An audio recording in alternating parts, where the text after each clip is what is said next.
of the United 17 World Cup, youth tennis teams from all around the world gather in Melbourne, Australia to determine which of the best, with nine-time champion Germany to defeat and defend the title once more, and powerhouse nations Switzerland, France, and the United States determined to make things interesting. The road to victory is perilous, although Japan is sitting at the bottom of the ranking, and the addition of the newest, strongest middle school player has regenerated their chances of winning. Captained by the ruthless Ryouma, Japan is ready to show the world what they're capable of. However, before the real competition starts, the teams will have a chance to prove their strength through expedition matches. As luck would have it, Japan is slated to face off against defeated champion Germany, as they match are likely to lose. To make matters worse, old allies have suddenly reappeared as sworn enemies. Before Team Japan crumbles on the pressure of the international stage, they must rise from the ashes and claim their titles for themselves. This anime has about 13 episodes from July 7th through September 29th, 2022, based off a manga series. Genre is sports, theme is school, demographic is shounen. Each episode is 20 minutes and it's rated PG-13. Let's get started into the review. Welcome back, guys, to another anime review, and we are back with the returning faces of Ryouma, which I am very excited because I love Prince of Tennis. Like, I grew up watching this, and what I really like about it, though, we have the same Prince of Tennis team, but they're all split. Like, all our favorite members are on different teams now, especially now that Ryouma, spoiler, has joined the United States team. He has left his former Team Japan to represent a more stronger team that will give him a challenge, which I thought was very interesting. I'm like, the type of treachery will unfold that his former tennis teammates from Japan will find out that he joined their opposing enemies and rivals. But I think that adds more catalyst to pot, so to speak.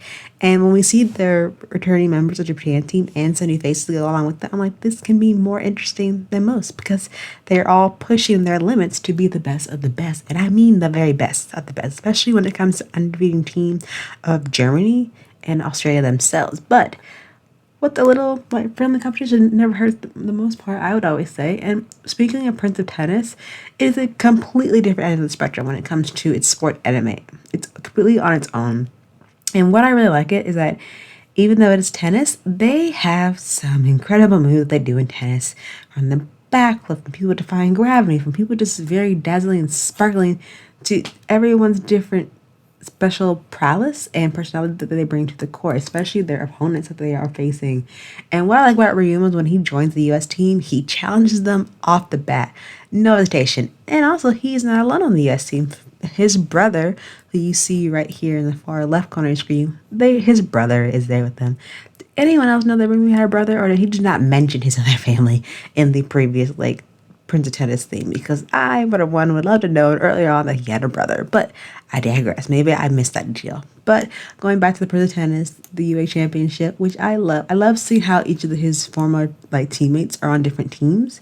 Especially one of his captains, he's on the Germany team, which he has to face in this competition, which I thought was really intriguing. And seeing his old teammates trying their best to show Ryouma how much they improved since he's technically left them, and since Ryouma is technically a child tennis protege, he's trying to even outdo himself. And by Ryouma joining the opposite team and not his home team, is he wants more of a challenge. Don't get me wrong, he loves his Japan team, don't get me wrong, but he wants to prove that he is always constantly improving, and that's not just selling for Japan and representing them in this championship. But what I really like about it is because you see everyone struggling with their strengths and weaknesses, which is, a forefront that I feel like, competitor in sports or a sport person, sport athlete go through on a daily basis, which I don't mind, honestly, because I think it's important for them to always improve and reinvent themselves. And coming out of their old style, people who normally guess their old play style use that against them, while each of the teams are always improving their play styles and never let their old play style work against them. And I think you really see that during this next installment of Prince of Tennis, which I thought really enthralling. And then my finishing thoughts on Prince of Tennis, no matter how many times you watch this series as an anime, it never gets boring and you're never bored. Always something that always ends up surprising you to the very end, which I think Prince of Tennis does a great job of that. But let me know what you think of Prince of Tennis down in the comments below, and I will see you real soon for another review. But until then, bye.